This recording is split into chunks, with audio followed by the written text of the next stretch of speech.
Hello once again YouTube, and welcome to another video. And today's video we're going to be taking a look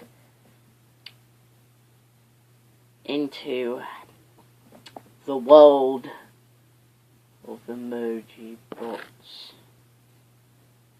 Yes, today we're going to be looking at Smile. Seriously, I was dreading reviewing this episode. No, I was. I thought, oh god, it's emojis. Robots that speak emojis. Triggered.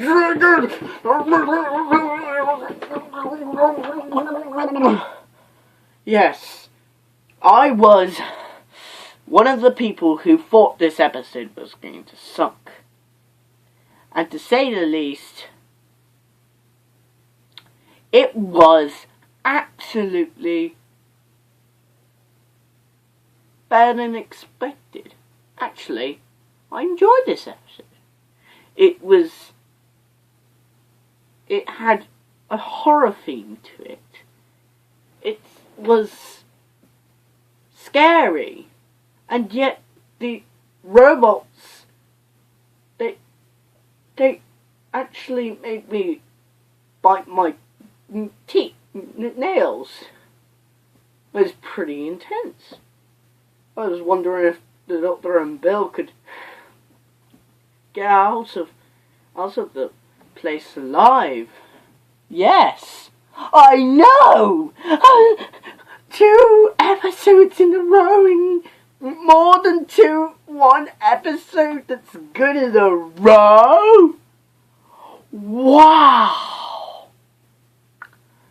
Yeah, I know! It's a shock! Finally! I love Doctor Who! Yes, this episode is good. This episode is really good. And it evokes,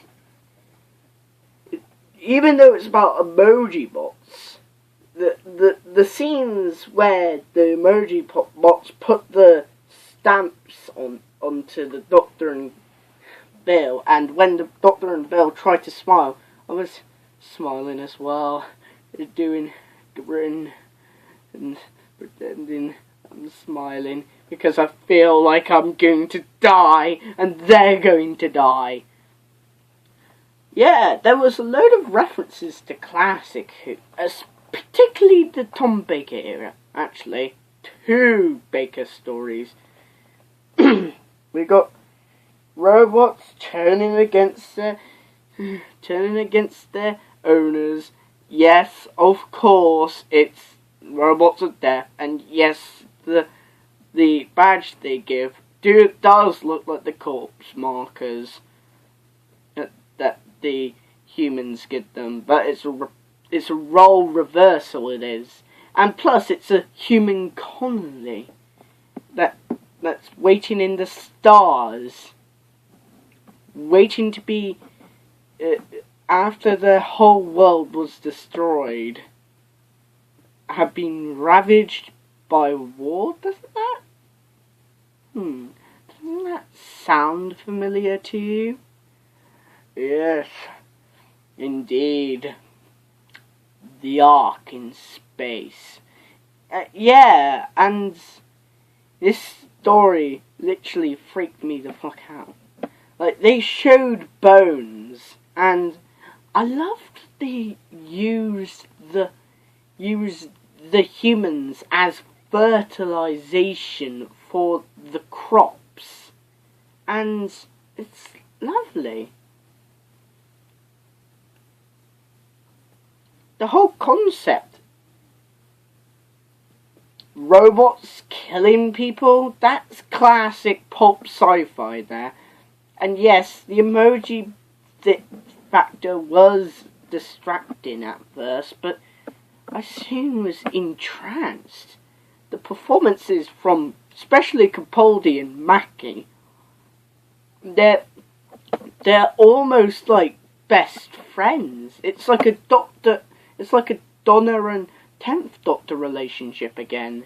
We don't have a romantic subplot. We don't have oh, I'm the most important woman in the most important person in the whole entire world stuff. You generally think they're best friends. That they've known each other for days, hell, even months. That they have a sense of charisma and they bounce off each other wonderfully. The Emoji Box, the way that they're defeated, the way that they were defeated was very unconventional for anything. The Doctor negotiated with the Emoji Bots. The Emoji Bots worked, and they forgot who any of them were. And now their city, the city is their city. Like, it's not humanity's city, it's their city. And I love the twist that there's the last of humanity in it. It proves that, and when the Doctor, he tries to destroy the Emoji Bots, he, was about to kill the last of humanity, which tells us that not everybody is perfect. Everybody makes mistakes. We're all done fucked up in the past, the present, and the future. We all do bad things. We're not perfect. We're humans. And yes, even the Doctor makes mistakes. And Capaldi's Doctor has been getting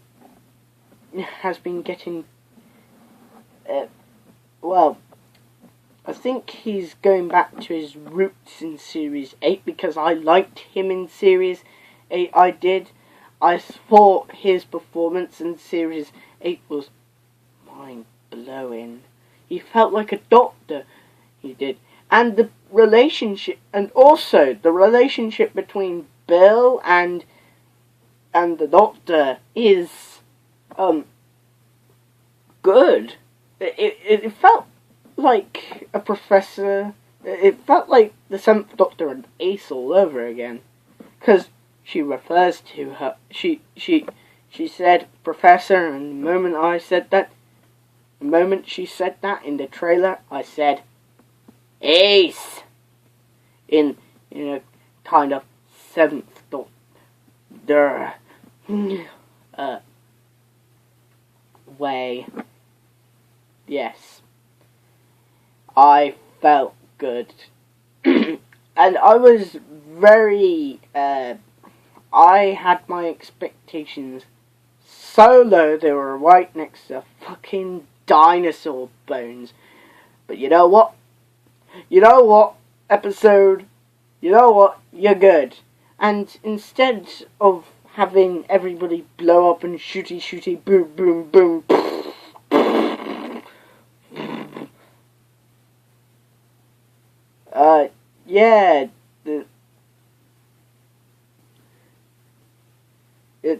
they negotiate, and the Doctor is all about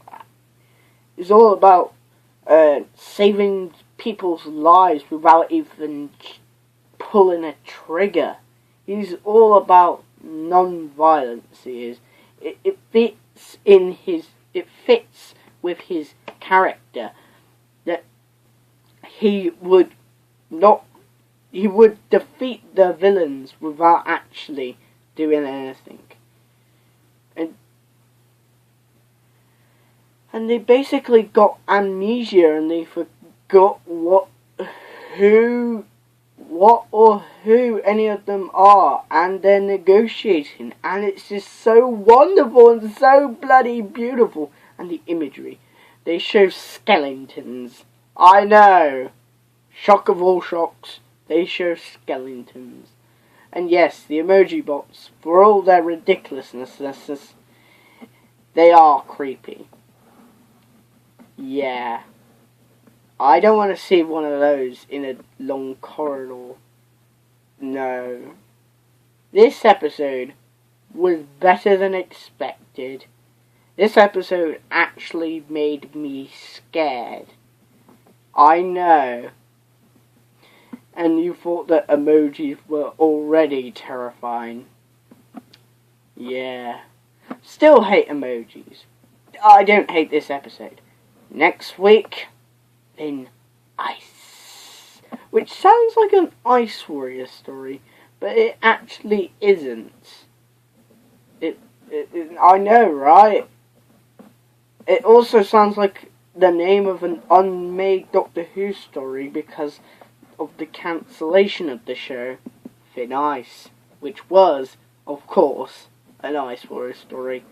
Ace's last story, which would have given her a definite conclusion to her story arc.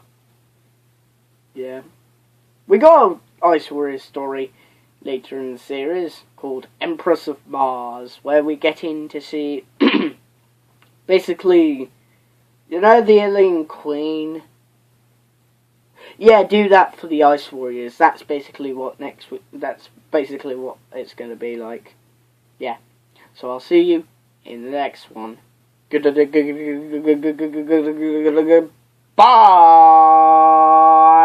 mate.